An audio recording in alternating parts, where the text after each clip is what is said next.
Assalamualaikum warahmatullahi wabarakatuh. Shalom, Om Swastiastu, Namo Buddhaya, dan salam kebajikan. Perkenalkan, kami dari kelompok 1. Pada kesempatan ini kami akan menjelaskan tentang legalitas anak surogasi dalam hukum waris Indonesia. Namun sebelum itu, perkenalkan nama-nama dari anggota kelompok kami. Saya Nasrani Florida Ayu Amazumono dengan NPM 2551108. Nama saya Dinda Saramulya Dasopang dengan NPM 2551054. Nama saya Tarma Syaujanah dengan NPM 2551029. Nama saya Angelika dengan NPM 2551055. Nama saya Nasita Nikita Purnamawati dengan NPM 2551036. Nama saya Prihatin Sapianto dengan NPM 2551021. Dan nama saya Mutiara dengan NPM 2551099. Halo semuanya, perkenalin nama aku Mutiara. Di video ini aku bakal ngajak teman-teman untuk diskusi tentang surogasi. Karena sekarang itu lagi marak banget nih tentang surogasi. Surogasi itu.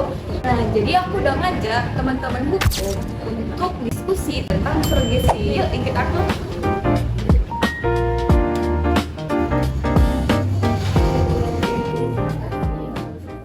Nah, ini aku udah bareng sama teman-teman dari mahasiswa hukum. Hai. Nah, jadi kita bakal membahas tentang legalitas anak surogasi dalam hukum waris Indonesia. Nah, aku kan nggak tahu nih surogasi itu apa sih. Jadi teman-teman boleh jelasin nggak sih surogasi itu apa? Jadi kebetulan banget nih aku pernah juga cari-cari tentang surogasi. Ternyata surogasi itu adalah metode reproduksi berbantu di mana sang ibu pengganti akan mengandung anak dari pasangan lain. Jadi nanti kelaknya orang tua tersebut akan menjadi orang tua dari anak tersebut. Nah, ternyata praktik ini tuh ada dua jenis. Yang pertama itu tradisional surogasi, yang kedua itu gestasional surogasi. Di mana kok tradisional surogasi itu sang ibu itu ikut menyumbangkan sel telurnya. Sedangkan gestasional surogasi, sang ibu hanya berperan dalam mengandung embrio, tapi sel-selnya itu tetap dari pasangan tersebut. Nah, yang jadi persoalan itu ini bukan tentang medis saja, tetapi juga ada persoalan hukum yang timbul. Macam status hukum anak itu bagaimana hubungan orang tua sahnya, dan juga bagaimana sih sebenarnya kedudukan hukum waris anak ini. Dan pengembangannya juga sebenarnya surogasi ini juga udah berkembang di Amerika, Inggris, dan juga Eropa sana. Tetapi ada juga beberapa negara yang menolak praktik ini karena tidak sesuai dengan moral, agama, dan bahkan ada potensi bahwa perempuan itu bisa dieksploitasi. Oh, jadi gitu. Nah, kalau kan kalau di Indonesia sendiri itu seberapa penting sih untuk membahas tentang surogasi ini? Kalau di Indonesia sebenarnya bayi tabung itu harus dilakukan sama kaum istri yang sah, dan embrio itu harus dimandikan di rahim istri sendiri. Itu juga nggak boleh diberikan oleh istri seperti nah, ada sebagai istri itu pakai rahimnya orang lain, makanya dianggap nggak sesuai aturan. Di Indonesia praktek rahim itu nggak diperbolehkan. Oh, jadi gitu. Tapi kan di Indonesia nih udah banyak banget nih yang terjadi kan tentang si surogasi ini. Jadi anak itu gimana sih statusnya dari hukum Indonesia, padahal dia udah terjadi nih anak itu. Jadi gimana sih dia sekarang, nasib dia tuh gimana? Ada yang bisa jelasin kan? Kalau kita lihat dari kitab undang-undang hukum perdata atau hukum perdata, khususnya di pasal 290 itu dijelasin bahwa anak yang sah itu adalah anak yang dihasilkan dari hasil perkawinan yang sah atau akibat suatu perkawinan yang sah. Jadi dari definisi ini dapat kita lihat bahwa perdata itu kita itu dua jenis anak, yaitu anak yang sah dan anak luar kaya. Nah, anak yang sah itu adalah anak yang dihasilkan dari akibat suatu perkawinan yang sah. Sehingga si anak ini itu memiliki hubungan hukum penuh dengan kedua orang tuanya. Sedangkan anak yang dilahirkan di luar perkawinan itu pada prinsipnya si anak itu hanya boleh memiliki hubungan kekerabatan dengan ibunya dan keluarga ibunya, kecuali hadiah oleh ayahnya sebagaimana diatur di undang-undang kita di pasal 280 gitu. Aku boleh nanya nggak sih? Nah, maksudnya dari hubungan keperdataan anak dengan orang tua itu gimana sih? Keperdataan itu apa saja? Jadi hubungan antara anak dan orang tua itu tidak hanya berhubungan dengan status keluarga sana, tapi ada banyak sekali cakupannya. Misalnya seperti apa hubungan nasab atau keturunan, kemudian juga ada hubungan hak dan kewajiban, termasuk hak waris seperti yang dipertanyakan tadi adalah bagaimana tentang status perdataannya. Itu akan menentukan apakah si anak ini menerima hak waris atau enggak. Jadi ini ya berkaitan dengan undang-undang di KUHP Perdata kita 872 itu bahwa yang berhak menjadi ahli waris itu adalah hanya keluarga saudara, baik itu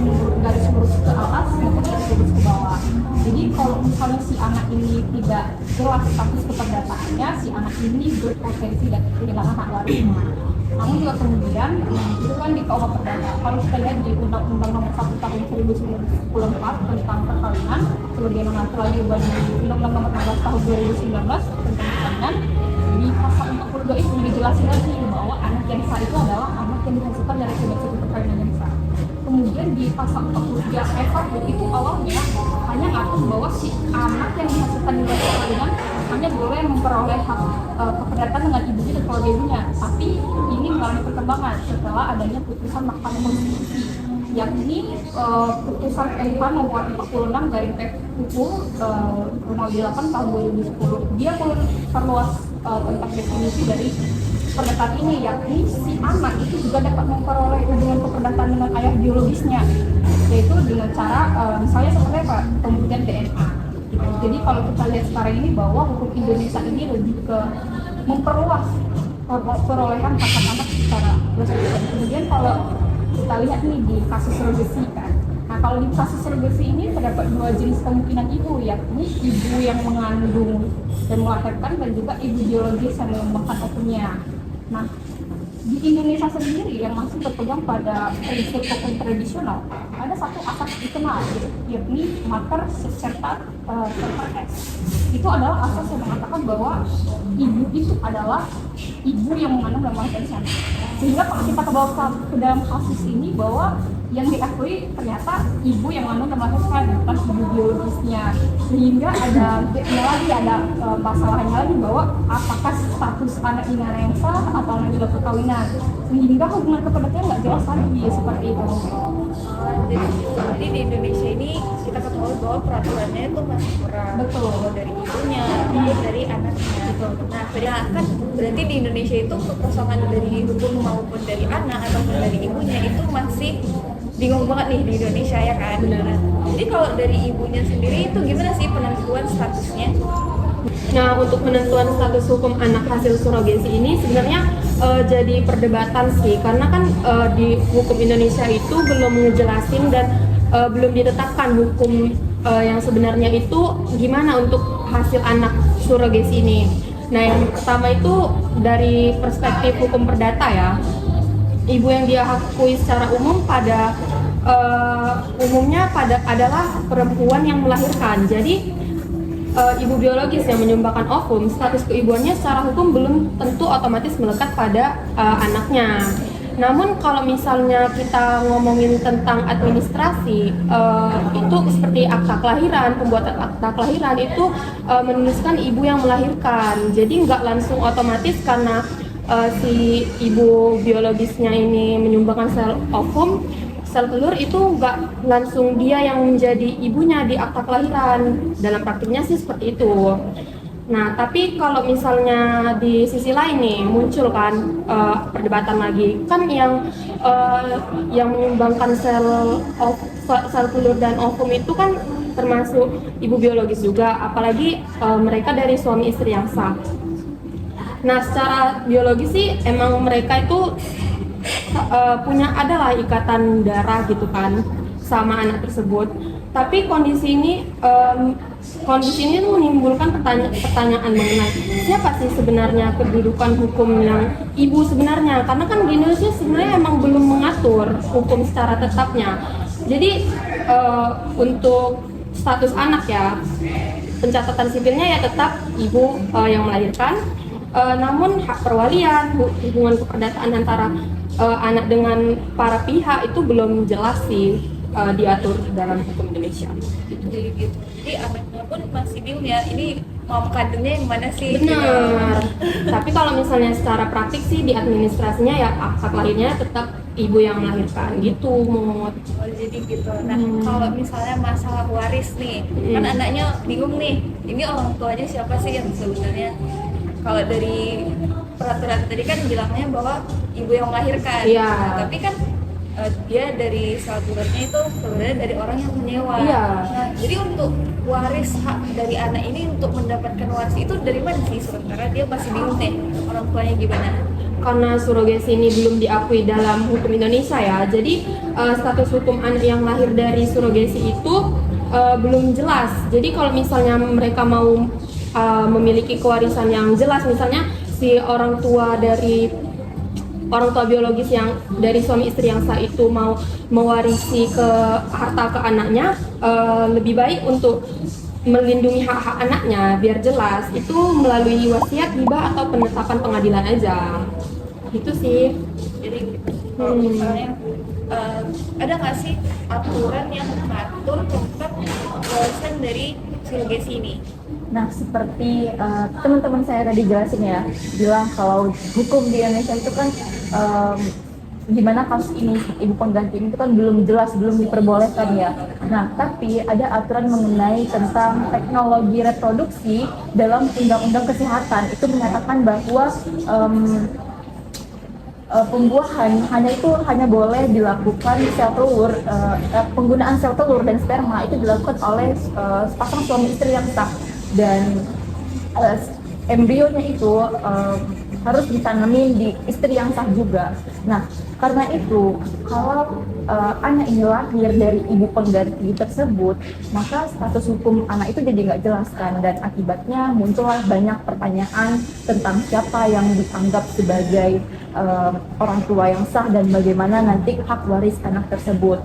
Nah, dengan ketidakjelasan status hukum itu tuh dapat menimbulkan nih banyak masalah ketika anak itu tuh ingin mendapatkan hak waris dari orang tuanya. Nah, sedangkan dalam hukum perdata teman-teman, hak waris anak itu tuh biasanya ditentuin dari status hukumnya.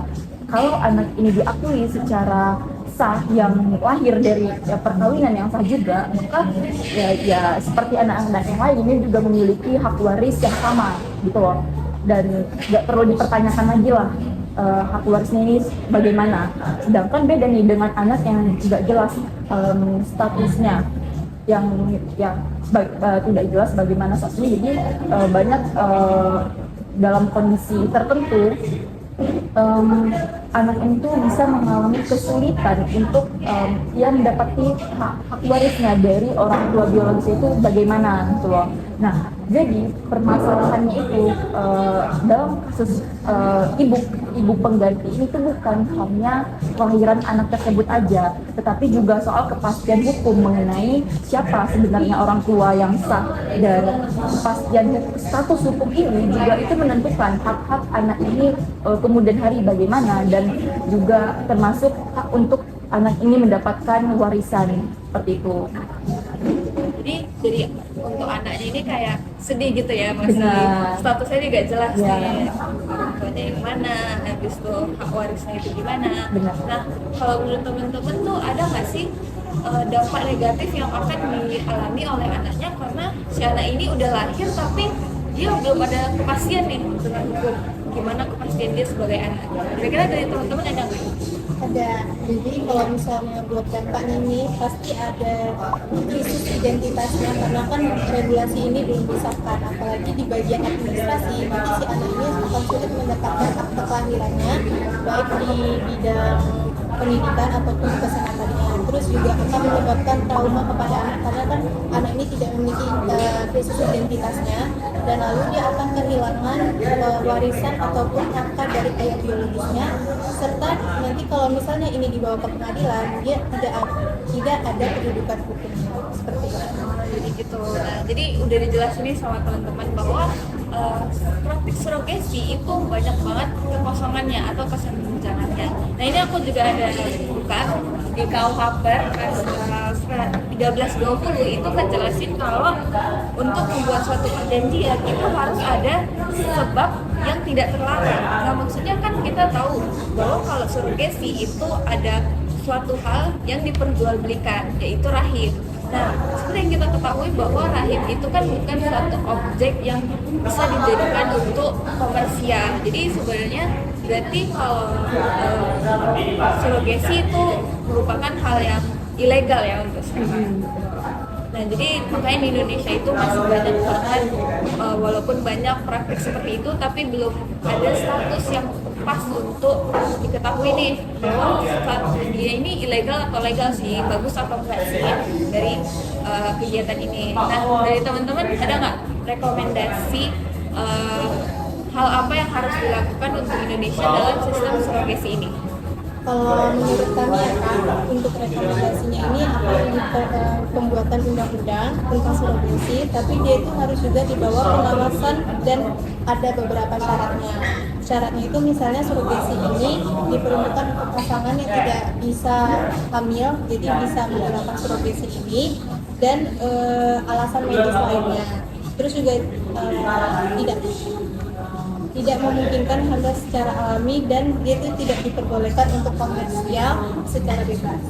Nah, jadi gitu. Nah, jadi teman-teman buat yang udah dengerin nih, pembahasan kita daging banget sih. Daging banget. Ini ngebahas tentang surrogasi, itu permasalahan yang masih banyak banget dibahas di Indonesia ya. Jadi cukup kompleks nih, ini arahnya kemana sih? Nah, jadi semoga dari video diskusi kami teman-teman bisa lebih paham nih tentang status anak dari surrogasi ini. Terima kasih. Terima kasih. Demikian pemaparan materi dari kelompok kami. Mohon maaf apabila terdapat kesalahan. Wassalamualaikum warahmatullahi wabarakatuh. Terima kasih.